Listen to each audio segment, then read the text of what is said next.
అందరికీ నమస్కారం. ఈరోజు మనతో పాటు ఉన్నారు ప్రముఖ జ్యోతిష్యులు బ్రహ్మశ్రీ నందిబట్ల శ్రీహరి శర్మ గారు. గురువుగారితో మాట్లాడి మరిన్ని వివరాలు తెలుసుకుందాం. నమస్కారం గురుగారు. వాగర్థావివ సంపృక్తౌ వాగర్థ ప్రతిపత్తయే జగతః పితరౌ వందే పార్వతీ పరమేశ్వరౌ. ఆదిత్యాయ చ సోమాయ మంగళాయ బుధాయ చ గురుశుక్రశనిభ్యశ్చ రాహవే కేతవే నమః. శృంగేరి జగద్గురు పీఠాధిపతులకి కంచి పీఠాధిపతులకి నమస్కారములు తెలియజేసుకుంటూ కార్యక్రమాన్ని ప్రారంభిద్దాం. గురువుగారు, సెప్టెంబర్ 21న ఈ నెలలో మనకి సూర్యగ్రహణం అయితే వస్తుంది కదా గురువుగారు. అయితే ఇది ఏ దేశంలో కనిపిస్తుంది? మన దేశంలో కనిపిస్తుందా అసలు? సెప్టెంబర్ 21వ తారీఖు రోజున చూడామణి నామక పాక్షిక సూర్యగ్రహణం అనేటువంటిది ఏర్పడుతుంది. ఇది మన భారతదేశంలో కనిపించదు. కాబట్టి భారతదేశంలో కనిపించని గ్రహణానికి ఆచార నియమాలు పాటించాల్సినటువంటి పని లేదు. ఆచారము నియమాలు అంటే ఏంటి? ఆచారము అనంటే ఆ సంబంధించినటువంటి పట్టు విడుపు స్నానము, తర్వాత ఇష్టదేవత పూజ, అలాగే ఇంట్లో వండినటువంటి నిల్వ ఉన్నటువంటి కూరగాయలు నీటిలో దర్భపూజలు వేయడము, తర్వాత విడుపు స్నానం చేసి మళ్ళీ పూజా మందిరాన్ని శుభ్రపరచుకోవడము, ఇల్లంతా కడుక్కోవడము, ఇవన్నీ ఆచారాలు. నియమాలు ఉన్నప్పుడు సంబంధించి గర్భవతులు ఈ యొక్క సంబంధించినటువంటి గ్రహణానికి సంబంధించినటువంటి ఎక్కడ కూడా చూడకూడదు, గాలి పీల్చకూడదు, బయట వాతావరణం గాలి, ఇంట్లో ఉండవచ్చు. ఇలాగే ఇంకా ఆ సమయంలో భుజించకూడదు, దాంపత్యం పనికి రాదు, ఇలా అనేక రకాలైనటువంటి నియమాలు ఉన్నాయి. అవేవి మన భారతదేశంలో పాటించాల్సిన అవసరం లేదు. కానీ గ్రహణం అనేటువంటిది సూర్యుడికి చంద్రుడికి మాత్రమే సంభవిస్తుంది. ఈ సూర్యచంద్రుడు ఇద్దరు కూడాను ఈ భూగోళానికి ఒక్కడే. ఒక్కొక్క దేశానికి ఒక్కొక్క సూర్యుడు ఒక్కొక్క చంద్రుడు ఉండడు. విశ్వానికి సంబంధించినటువంటిది. అయితే చాలామంది కొట్టిపడేసేటువంటిది ఏంటంటే మన భారతదేశంలో కనిపించదు కాబట్టి దానికి ఏమీ సంబంధించి జాగ్రత్తలు తీసుకోవాల్సిన పని లేదు అని అంటారు. కానీ కొంతమంది అభిప్రాయం ప్రకారము ప్రకృతిలో సంభవించేటువంటి అద్భుతమైనటువంటి దృశ్యము దీన్నేమీ కూడాను పట్టించుకోవాల్సినటువంటి పని లేదు అని చెప్పి చాలామంది అంటుంటుంటారు. వాస్తవమే, ప్రకృతిలో అద్భుతమైనటువంటి దృశ్యం. ఎందుకంటే చంద్రగ్రహణం ఉన్నప్పుడు, సూర్యగ్రహణం ఉన్నప్పుడు పండు వెన్నెల విరజిమ్మేటువంటి చంద్రుడు కొద్దిసేపు అంతర్ధానం అయిపోతాడు. భగభగమండే సూర్యుడు కొద్దిసేపు అంతర్ధానం అయిపోతాడు. ఇది నిజంగా అద్భుతమే. అయితే గ్రహణాలు మాట్లాడతాయి, గ్రహణాలు చెబుతాయి. ఏంటనంటే చాలామంది గ్రహణాల వల్ల సమస్యలు వస్తాయని అనుకుంటారు.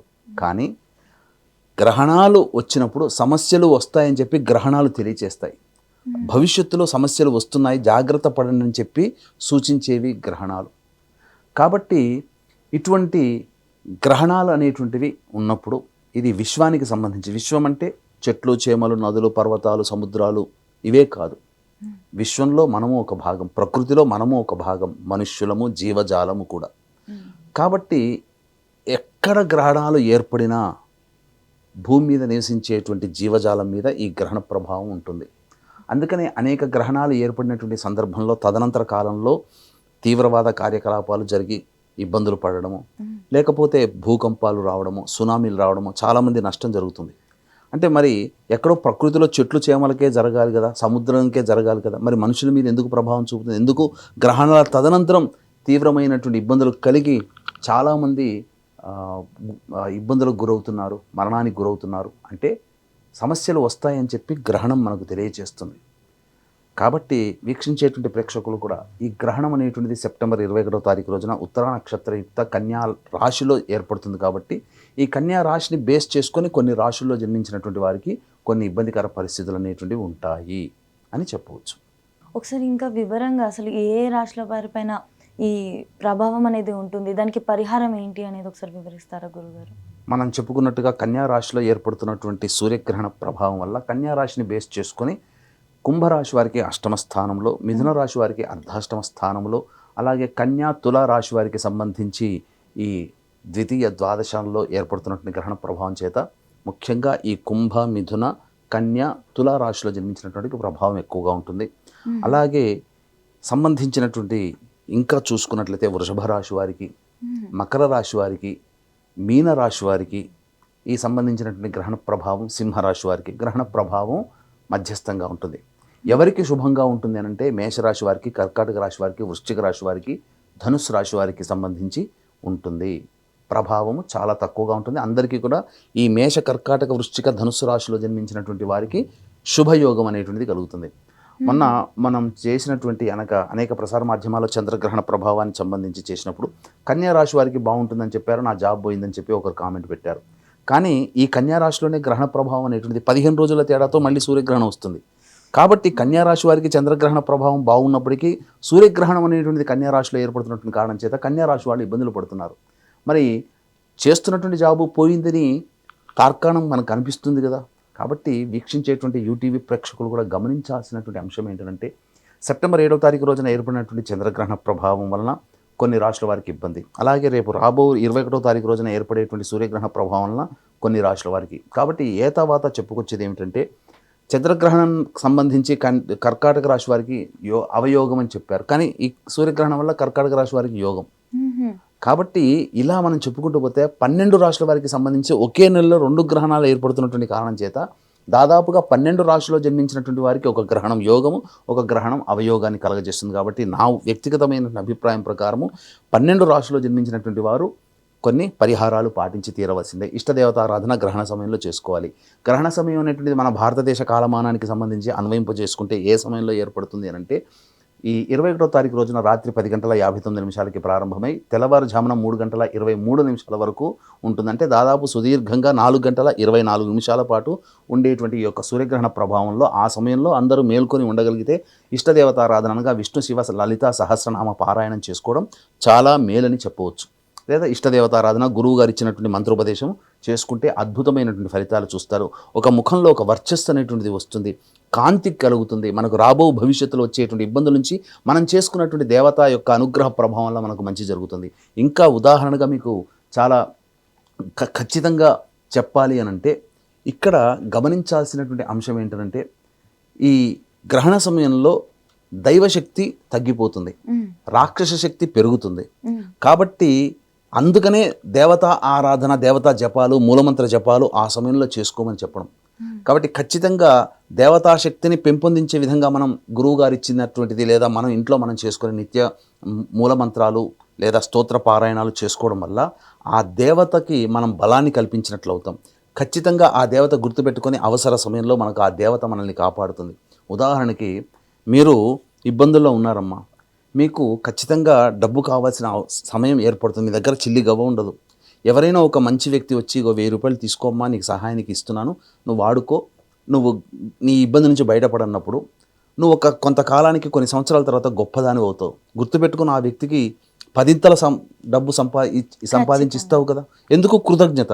అలాగే దేవతాశక్తి అనేటువంటిది బలహీన సందర్భంలో దేవతాశక్తికి నీవు బలాన్ని సమర్పిస్తున్నప్పుడు ఖచ్చితంగా ఆ దేవతాశక్తి నీకు అవసరమైన సమయంలో నీకు ఉపయోగాన్ని కలగచేస్తుంది. ఇది సారాంశం. అందుకని దీన్ని దృష్టిలో పెట్టుకుని ఈ యొక్క కన్యా రాశిలో ఏర్పడినటువంటి ఈ యొక్క సూర్యగ్రహణ ప్రభావం వలన చెప్పినటువంటి రాశుల్లో మేష, కర్కాటక, వృశ్చిక, ధనుసు రాశుల వారికి సంబంధించి తప్పించి వృషభ, మిథున, సింహ, కన్య, తుల, మకర, కుంభ, మీన రాశుల్లో జన్మించినటువంటి వారికి ఈ యొక్క గ్రహణదోష ప్రభావం ఉంది. కాబట్టి 22వ తారీఖు రోజున సాయంకాలం మన పీఠం ఆధ్వర్యంలో అనగా దసరా నవరాత్రులు ప్రారంభమైన మొదటి రోజు సాయంకాలం ప్రదోషకాల సమయంలో సాయంత్రం 7 గంటలకి సంబంధించి సూర్యుడికి, కేతువుకి, అలాగే కుజుడికి గ్రహ జపాలు, అలాగే ఈ మూలమంత్రం అనగా గణపతికి మరియు ఈ సంబంధించినటువంటి సుబ్రహ్మణ్య స్వామికి రుద్రపారాయణాలు అనేటువంటివి మన పీఠం ఆధ్వర్యంలో జరపబడుతున్నాయి. అలాగే చాలామంది చంద్రగ్రహణం సంబంధించినటువంటి ఏర్పడినప్పుడు అప్పుడు కొంతమంది పరిహారాలు చేసుకోలేదు.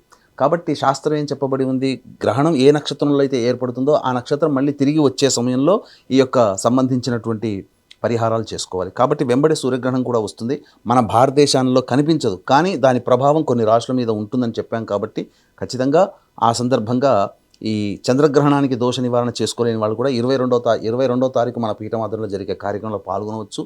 భక్తి ఉన్నవాళ్ళు చంద్రగ్రహణం సమయంలో పరిహారాలు పాటించినా మళ్ళీ ఈ సూర్యగ్రహణ ప్రభావం వలన ఏర్పడేటువంటి సంబంధించినటువంటి వాటికి కూడా పాల్గొనడం వల్ల భవిష్యత్తులో గొప్ప దైవశక్తిని సొంతం చేసుకున్న వాళ్ళు అవుతారని చెప్పవచ్చు. ఈ కార్యక్రమం అతి సామాన్య మానవుడు కూడా పాల్గొనే విధంగా రూపకల్పన చేయడం జరిగింది. ఈ కార్యక్రమంలో పాల్గొన్నటువంటి వాళ్ళకి శక్తిపాతం చేసినటువంటి కరుంగలి మాల ఇవ్వడం జరుగుతుంది. గురువుగారు, ఇప్పుడు మీరు ఏదైతే చెప్పారు కరుంగలి మాల అనేది, అది చాలా పవర్ఫుల్ అని చెప్పేసి అందరూ నమ్ముతున్నారు, కానీ నకిలీ వస్తుందని కూడా భయపడుతున్నారు కదా గురుగారు. ఈ గ్రహణాల టైంలో ఈ మాల వేసుకోవడం వల్ల దానికి ఇంకా మంచి జరుగుతుంది అంటారా? గ్రహణాల సమయంలో శక్తిపాతం చేసి 22వ తారీఖు రోజున మనం పూజ జరిపించి ఇస్తున్నామమ్మా.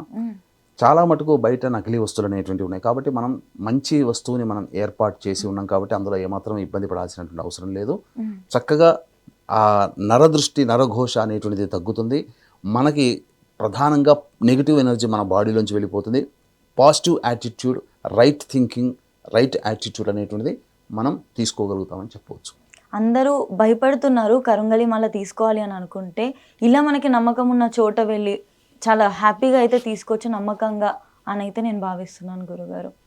గురుగారు ఇంకొకటి, ఇందాక మీరు చెప్పినట్లుగా గ్రహణం సమయంలో ఒక్కసారి చదివితే దేవుడు 100 సార్లు చదివిన పుణ్యం ఇస్తాడు, 100 సార్లు చదివితే 1000 సార్లు చదివిన పుణ్యం ఇస్తారు అంటారు కదా. ఇందాక మీరు చెప్పిన వివరణ దీని గురించే కదా గురుగారు? అవునమ్మా, గ్రహణ సమయంలో ఖచ్చితంగా ఎవరైనా కానీ ఇష్టదేవత ఆరాధన ఖచ్చితంగా చేసుకోవాలి. గురుగారు, ఒకటే నెలలో 2 గ్రహణాలు అయితే వచ్చాయి, అది కూడా చాలా తక్కువ వ్యవధితో వచ్చాయి. అసలు ఇలా 2 గ్రహణాలు రావడం వల్ల ఈ భూగోళంపై ఎటువంటి పరిణామాలు మనం చూడవచ్చు అంటారు? ఎప్పుడు కూడా హిస్టరీ అనేటువంటిది మనం బేస్ చేసుకుంటామమ్మా. ఎవరైనా కానీ భవిష్యత్తు నిర్ణయించాలంటే గత చరిత్ర.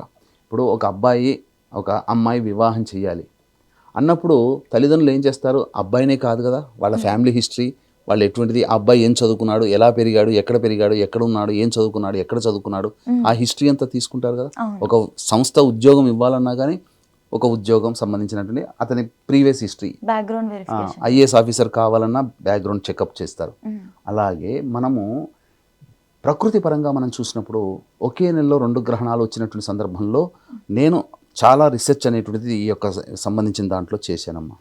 అయితే దీనికి వివరాలు కూడా తెలియజేస్తాను. ఈ యొక్క సెప్టెంబర్ 21వ తారీఖు రోజున ఏర్పడేటువంటి యొక్క సంబంధించినటువంటి సూర్యగ్రహణము ఆస్ట్రేలియా, న్యూజిలాండ్, ఫిజీ, అంటార్కిటికా ఖండము, పసిఫిక్ మహాసముద్ర తీర ప్రాంతాల్లో ఏర్పడుతుంది. ఆ దేశ ప్రాంతాలలో ముఖ్యంగా ఆస్ట్రేలియా, న్యూజిలాండ్ ప్రాంతాల్లో మన భారతీయులు ఉన్నారు కాబట్టి ఆ యొక్క ఆస్ట్రేలియా, న్యూజిలాండ్ కాలమాన ప్రకారము ఎప్పుడు సూర్యగ్రహణం ప్రారంభమవుతుందో ఆ సమయానికి పట్టు స్నానము, విడుపు స్నానం, విడిచిన తర్వాత విడుపు స్నానము ఆచరించి ఇంట్లో నియమైనటువంటి జీవితాన్ని ఆ ప్రాంత ప్రజలు, అందున భారతీయులు అక్కడ నివసిస్తున్నట్లయితే ఆస్ట్రేలియా, న్యూజిలాండ్, ఫిజీ వంటి దేశాల్లో వాళ్ళు పాటించాలి. ఇక కమింగ్ టు ద పాయింట్ మనం వచ్చినట్లయితే ఒకే నెలలో 2 గ్రహణాలు అనేటువంటిది ఏర్పడిన సందర్భంలో 1947 సంవత్సరం నుంచి స్వాతంత్రం వచ్చినప్పటి నుంచి రీసెంట్గా 2022 వరకు కూడా, ఇంకా చెప్పాలంటే 2025 ఈ సంవత్సరం మార్చి వరకు కూడా రీసెర్చ్ చేసినటువంటి ఫలితాలు అనేటువంటివి నేను వీక్షించేటువంటి ప్రేక్షకులకు ముందు పెడతాను. మీరు గూగుల్లో ఎక్కడైనా కానీ సెర్చ్ చేసుకోవచ్చు. వాటికి సంబంధించినటువంటి ఆ ఫలితాలు ఏం జరిగాయి, ఏం దుర్ఘటనలు జరిగాయి అనేటువంటివన్నీ కూడా మీకు గూగుల్లో మీకు దొరుకుతాయి. కాబట్టి ఇదేమి కూడా సృష్టించినటువంటి విషయం అయితే కాదు. అయితే ఈ ఒకే నెలలో 2 గ్రహణాలు అంటే, ఒకే నెల అంటే మనం పిలుచుకునేటువంటి గ్రెగోరియన్ క్యాలెండర్ ప్రకారం జనవరి, ఫిబ్రవరి, మార్చి కాదమ్మా, తెలుగు మాసాలు చైత్రము, వైశాఖం, జ్యేష్టం, ఆషాఢం, శ్రావణం, భాద్రపదం ఇలా. అయితే అన్నిటికన్నా భాద్రపద మాసంలో ఒకే నెలలో 2 గ్రహణాలు ఏర్పడడం ప్రభావం వలన ప్రధానంగా హైందవేతరుల యొక్క శక్తి తగ్గుతుంది. అంటే హైందవేతరులు అంటే సనాతన ధర్మాన్ని పాటించేటువంటి దేశము తప్ప మిగతా దేశాలలో అల్లర్లు చెలరేగుతాయి, కొన్ని ఇబ్బందికర పరిస్థితులు అనేటువంటివి ఉంటాయి. ముఖ్యంగా ఈ యొక్క భాద్రపద మాసంలో వచ్చేటువంటి సూర్యగ్రహణ ప్రభావం వలన నేపాల్ వంటి దేశంలో, ఆఫ్ఘనిస్తాన్ మరియు అలాగే ఈ సంబంధించినటువంటి బంగ్లాదేశ్, పాకిస్తాన్ వంటి దేశాలలో కూడా ఇబ్బందులు అనేటువంటివి కలుగుతాయి అని చెప్పి మనం చెప్పడం జరుగుతుంది. అలాగే మత ఛాందసవాదంగా పిలుచుకొని మతమే పెరగాలని ఆలోచన చేసేటువంటి వాళ్ళ దేశాలన్నింటిలో కూడా ఇబ్బందికర పరిస్థితులు అనేటువంటివి తలెత్తుతాయి. కాబట్టి మనం చూసుకున్నట్లయితే ఆ యొక్క సంబంధించినటువంటి హిస్టరీ ప్రకారం కనుక చూసుకున్నట్లయితే ప్రధానంగా ఈ ఒకే నెలలో ఒక చంద్రగ్రహణం, ఒక సూర్యగ్రహణ ప్రభావం ఏర్పడినప్పుడు తదనంతర పరిణామాలు అనేటువంటివి ఏం జరిగాయి అనేటువంటిది మీకు తెలియజేస్తాను. ప్రధానంగా బెస్ట్ ఎగ్జాంపుల్ చెప్పాలి అంటే మహాభారత యుద్ధం జరుగుతున్నటువంటి సందర్భంలో మహాభారత యుద్ధానికంటే ముందు ఒకే నెలలో 2 గ్రహణాలు ఏర్పడినటువంటి కారణం చేత సృష్టి వినాశనంలో ద బిగ్గెస్ట్ వరల్డ్ వార్ అనేటువంటిది జరిగింది. కోట్ల మంది ఆ మహాభారత యుద్ధంలో చనిపోయారు. దానికి కారణం అంతకుముందు ఏర్పడినటువంటి 2 గ్రహణాల ప్రభావం. అలాగే 47 సంవత్సరం నుంచి 1947 సంవత్సరం నుంచి అని చెప్పాను కదా, మీకు కొన్ని డీటెయిల్స్ డేటా అనేటువంటిది ఇస్తానమ్మా. ఆ డేటా మీరు గూగుల్లో సెర్చ్ చేసుకున్నా మీకు దొరుకుతుంది. 23 ఏప్రిల్ 1948 రోజున చంద్రగ్రహణం, అలాగే 9 మే 1948న సూర్యగ్రహణం ఏర్పడింది. ఈ ప్రభావ తదనంతరం 14 మే 1948లో ఫస్ట్ అరబ్ కంట్రీస్ మీద ఇజ్రాయెల్ దాడి అనేటువంటిది జరిగింది. అరబ్ ఇజ్రాయెల్ మధ్యన యుద్ధం, ఫస్ట్ యుద్ధం అప్పటి నుంచి స్టార్ట్ అయింది. అప్పటి నుంచి స్టార్ట్ అయిన యుద్ధం ఇప్పటికీ కూడా కొనసాగుతుంది అరబ్ కంట్రీస్ ఇజ్రాయెల్ మీద. మొన్ననే యూఏఈ సంబంధించినటువంటి నగరం దోహా మీద ఇజ్రాయెల్ 2000 కిలోమీటర్ల పైగా ప్రయాణం చేసి మిసైల్స్ దాడి చేసి వచ్చింది. ఇప్పుడు అదే బర్నింగ్ టాపిక్ అవుతుంది. ఇక 5 సెప్టెంబర్ 1941 చంద్రగ్రహణం, 21 సెప్టెంబర్ 1941లో సూర్యగ్రహణం. ఈ ప్రభావం వలన సెకండ్ వరల్డ్ వార్ అనేటువంటిది తదనంతరం స్టార్ట్ అయింది. తర్వాత 29 ఏప్రిల్ 1976లో చంద్రగ్రహణం, 13 మే 1976లో సూర్యగ్రహణం ఏర్పడింది. అప్పుడు 28 జూలై 1976 సంవత్సరంలో అనగా ఏర్పడిన మే తర్వాత ఎందుకంటే గ్రహణ ప్రభావం ఎప్పుడు కూడాను గ్రహణం అయిన తర్వాత కనీసం 4 నెలల వరకు దాని ప్రభావం ఉంటుంది. దీని ప్రకారం 28 జూలై 1976లో టంక్షన్, చైనా యొక్క రాష్ట్రం టంక్షన్లో అత్యంత భారీ భూకంపం ఏర్పడి 6,55,000 మంది మరణించారు. ఇక 15 డిసెంబర్ 1982 సూర్యగ్రహణం, 30 డిసెంబర్ 1982 చంద్రగ్రహణం. దీని కారణం వల్ల జనవరి, ఫిబ్రవరి, మార్చి 1983 సంవత్సరంలో జనవరి, ఫిబ్రవరి, మార్చి మన భారతదేశంలో అల్లర్లు చెలరేగి అస్సాంలో దాదాపు 545 మంది బోడో అటాక్స్ అనేటువంటి జరిగింది. కారణం చేత దాదాపు మన భారతీయులు 500 మంది అస్సాంలో చనిపోవడం జరిగింది. ఇక 30 అక్టోబర్ 2005 సూర్యగ్రహణం, 17 అక్టోబర్ 2005 చంద్రగ్రహణం. ఈ కారణం వల్ల అక్టోబర్ 8, 2005 సంవత్సరంలో కాశ్మీర్లో భూకంపం ఏర్పడి 1,00,000కు పైగా మరణించడం జరిగింది. అలాగే 30 డిసెంబర్ 2009 చంద్రగ్రహణం, 15 జనవరి 2010 సూర్యగ్రహణం. ఈ కారణం వల్ల హైతీ దేశంలో భూకంపం ఏర్పడి 2,00,000 పైగా మరణించడం జరిగింది. ఇక వెరీ రీసెంట్గా 25 అక్టోబర్ 2022 సూర్యగ్రహణం, 8 నవంబర్ 2022 చంద్రగ్రహణం. ఈ కారణం వల్ల టర్కీ, సిరియాలో ఈ తదనంతరం భూకంపం ఏర్పడి 50,000 మందికి పైగా చనిపోయారు. వెరీ వెరీ వెరీ రీసెంట్గా ఈ 14 మార్చి 2025 సంవత్సరంలో చంద్రగ్రహణం, 29 మార్చి 2025 సంవత్సరంలో సూర్యగ్రహణం ఏర్పడినటువంటి కారణం చేత తదనంతర పరిణామాల్లో ఆ గ్రహణాలు ఒకే నెలలో రావడం వల్ల మన భారతదేశంలో లేవు. కానీ ఈ కారణాల వల్ల ఏమైపోయింది, మొత్తం కూడా భారతదేశమే విక్టిమ్. 283 మంది విమాన ప్రమాదంలో చనిపోయారు. పెహల్గాం దాడి జరిగి పక్కనున్న దేశం మీద మనం యుద్ధం చేయడం జరిగింది. తత్కారణం వల్ల ఎవరు ఇబ్బంది పడుతున్నారు, అమెరికా ఇబ్బంది పడుతుంది. అట్లాగే ఈ యొక్క భాద్రపద మాసంలో ఒకే నెలలో 2 గ్రహణాల ప్రభావం ఏర్పడుతున్నటువంటి కారణం చేత హైందవేతరుల యొక్క శక్తి సన్నగిల్లుతుంది. హైందవేతరులు చాలామంది నష్టపోతారన్నప్పుడు హైందవ సనాతన ధర్మాన్ని పాటించే భారతదేశము, ఇతర దేశాలు ఏవైతే ఉన్నాయో అవి చాలా అద్భుతంగా పైకొస్తాయి. మన భవిష్యత్తులో మన భారతదేశం విశ్వగురు స్థానానికి చేరుకుంటుంది అని చెప్పడానికి ఇది నాందిగా నిలవబోతుంది ఈ గ్రహణ ప్రభావం. తదనంతర కాలంలో భారతదేశానికి బంగారం లాంటి భవిష్యత్ అనేటువంటిది మనం ఆశించవచ్చు. మళ్ళీ చెప్తున్నానండి, ఈ యొక్క 21వ తారీఖు రోజున ఏర్పడేటువంటి సూర్యగ్రహణ ప్రభావం మన భారతదేశంలో కనిపించదు. ఆచార నియమాలంటే పట్టు, విడుపు, స్నానంలో అనేటువంటివి, నిలవ ఉండేటువంటి పదార్థాలు, దర్భపోచలు ఇట్లాంటివి పాటించాల్సిన అవసరం లేదు. కానీ కన్యారాశిలో ఏర్పడుతున్నటువంటి గ్రహణ ప్రభావం వలన ఈ కర్కాటక సంబంధించి కర్కాటక, వృశ్చిక, మేషరాశి వారికి తప్ప మిగతా అన్ని రాశుల వారికి చెడు జరగబోతుంది. చెడు అంటే ఏం లేదండి, ఇక్కడ మంచి చెడు అని అంటే, మంచి అంటే 100 రూపాయల లాభం వచ్చే చోట 500 రూపాయల లాభం రావడం. చెడు అని అంటే 100 రూపాయలు నష్టపోయే చోట 1000 రూపాయలు నష్టపోవడం, అనుకున్న పనులు సాగకపోవడం, అలాగే ప్రతి దాంట్లో వ్యతిరేకత రావడము, మనకు కన్ఫామ్ అవుతుంది కూడా మనకు దూరం జరగడం, ఇలా అనేక రకాలుగా మనం చెడుగా మనం చెప్పవచ్చు. అంతే తప్ప చెడు అంటే భవిష్యత్తులో ఇక తిరిగి కోలుకోలేనంత చెడు అయితే ఏం జరగదమ్మా. ఇది గ్రహణ ప్రభావంలో మనుషుల మీద కొద్ది ప్రభావం అయితే ఉంటుంది. కాబట్టి దాదాపుగా నా వ్యక్తిగతమైనటువంటి అభిప్రాయం ప్రకారం 7వ తారీఖు సెప్టెంబర్ ఏర్పడినటువంటి చంద్రగ్రహణం, 21వ తారీఖు సెప్టెంబర్న ఏర్పడుతున్నటువంటి సూర్యగ్రహణ ప్రభావం 12 రాష్ట్రాల వారి మీద కూడా ఉండబోతుంది భవిష్యత్తులో. కాబట్టి దీని యొక్క ప్రభావం వచ్చే 4 నెలల వరకు అనగా డిసెంబర్ మాసం వరకు కూడా ఉండబోతుంది. కాబట్టి అవకాశం ఉంటే సెప్టెంబర్ 22వ తారీఖు రోజున మన పీఠం ఆధ్వర్యంలో జరిగేటువంటి కార్యక్రమంలో మీరు ఈ యొక్క కార్యక్రమంలో సూర్య చంద్రగ్రహణ దోష నివారణ కార్యక్రమాలు అనేటువంటి జరిపించుకోవచ్చు. కార్యక్రమంలో నమోదు చేసుకున్నటువంటి వాళ్ళకి కరుంగలి మాల ఇవ్వడం జరుగుతుంది శక్తిపాతం చేసి. లేదా మీకు దగ్గరలో ఎవరైనా కానీ ఈ సంబంధించినటువంటి చేస్తున్నట్లయితే మీరు అక్కడ కార్యక్రమంలో మీరు నమోదు చేసుకొని మీరు అక్కడ ఆ విధంగా చేసుకోవచ్చు. చాలా అద్భుతంగా చెప్పారు గురువుగారు. అసలు గ్రహణాల ప్రభావం ఏ విధంగా ఉంటుందని చెప్పేసి మీరు ఓన్లీ డివోషనల్ పర్స్పెక్టివ్ నుంచి కాకుండా ఆ రీసెర్చ్ డేటాతోని ఏ విధంగా ప్రభావం ఉంటుందని చెప్పిన ఉదాహరణలు నిజంగా థాట్ ఓకింగ్గా అనిపించింది. చాలా మంచిగా అనిపించినాయి. దాని ప్రభావం అర్థం చేసుకొని అందరూ కూడా పాటించవలసిన నియమాలు ఫాలో అవుతే అందరూ కూడా బాగుంటారు. ధన్యవాదాలు గురువుగారు. సర్వం శ్రీ ఉమామహేశ్వర పరబ్రహ్మార్పణమస్తు.